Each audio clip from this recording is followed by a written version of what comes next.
Okay, in this lesson we'll be looking at probabilities. We've learned how to count different things. We've used permutations to count. We've used combinations to count. Today we're going to enter into actually calculating probabilities. So we're going to talk about different kinds of probabilities. There's theoretical probabilities and experimental probabilities, even geometric type of probabilities. And then we're going to talk also about a different kind of way of expressing probabilities by talking about odds. Okay, so the probability, it's a number from 0 to 1, and it expresses the likelihood of an event happening. So on one end we have 0, the other end we have 1. 0 means the event will not happen. A 1 means it will actually happen 100%. Somewhere in the middle, 50% or 1/2, it means that half of the time the event will happen, half of the time it won't happen. So probability is a range, it's a number, anywhere between 0 and 1. So theoretical probability of an event, and the way we write that is the probability, P parentheses A, the probability of event A happening is equal to the number of outcomes in A divided by the total number of outcomes possible. So here's another example where we pick an ace from a deck of 52 cards. There are 4 aces in the deck of cards, so the total number of outcomes, there are 4 different aces that can possibly be chosen. And there are 52 cards in the deck of cards. That's the total number of outcomes. We could have picked any number, any one of the 52 cards in the deck of cards.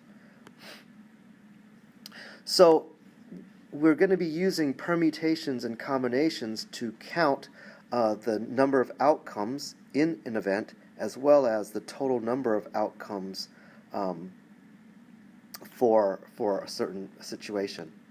So for example, if I want to figure out the probability of being dealt a 5-card flush, so 5 cards, all of them hearts, how do we figure this out?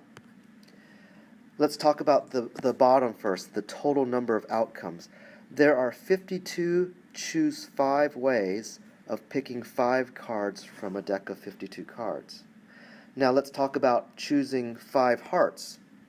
There are 13 hearts in a deck of cards, so there are 13 choose 5 ways to select 5 cards from out of the 13 hearts that are available. So this is equal to our probability. Again, we're using kind of the tools of permutations and combinations to allow us to count the events here. So try these out in a similar way.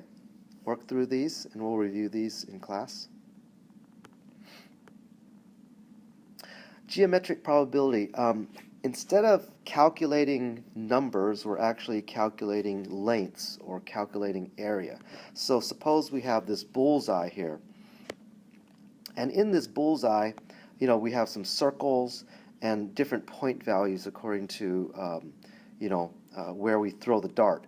And assuming we're totally random in the way we throw the dart can happen anywheres in this square with total kind of uniform probability. The probability of scoring a 10 would be the area of the circle right in the middle, the yellow circle, divided by the entire area of the dartboard.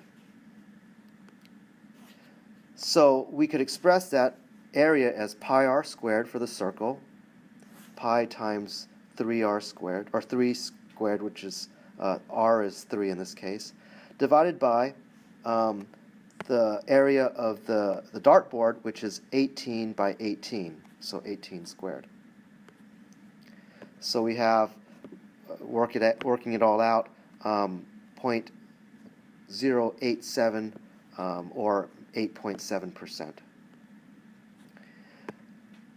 Another type of probability is what we call experimental probability.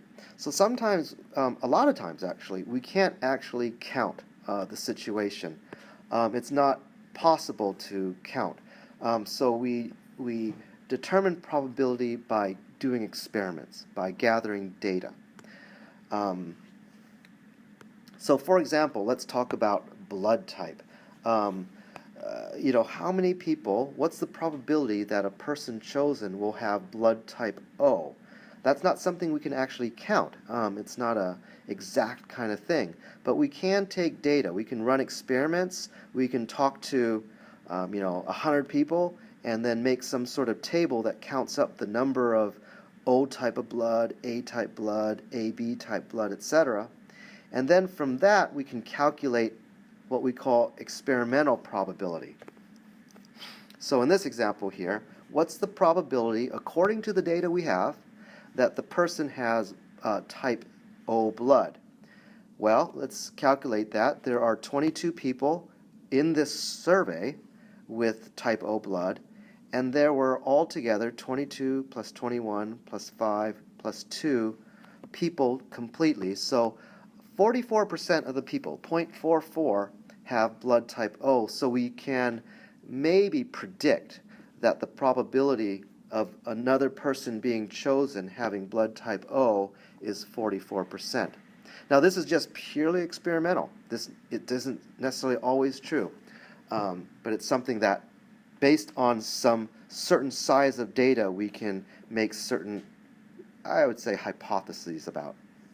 The bigger the data set, the more accurate the data might be, and we might want to make sure we're doing a very nice uniform population study on this. So here's some more problems that you can try out. This one here is a geometry type of probability. Number 2 is also a geometry type of probability. And then number 3 is an experimental probability that uses this table up here. Okay, the last thing we're going to talk about is odds. And all it is a different way of expressing the likelihood of an event. It's another way of expressing probability. So instead of, so when we say the odds in favor of rolling a 1 or a 2, what we're saying is the number of outcomes in favor we put on the top in our numerator, the outcomes with a 1 or a 2, and on the bottom, instead of putting the total on the bottom, instead of putting 6 on the bottom, we put the outcomes out of favor. So in this case, 4, there are 4 ways we can roll anything other than a 1 or a 2. One more example, the odds against picking an ace. Against here.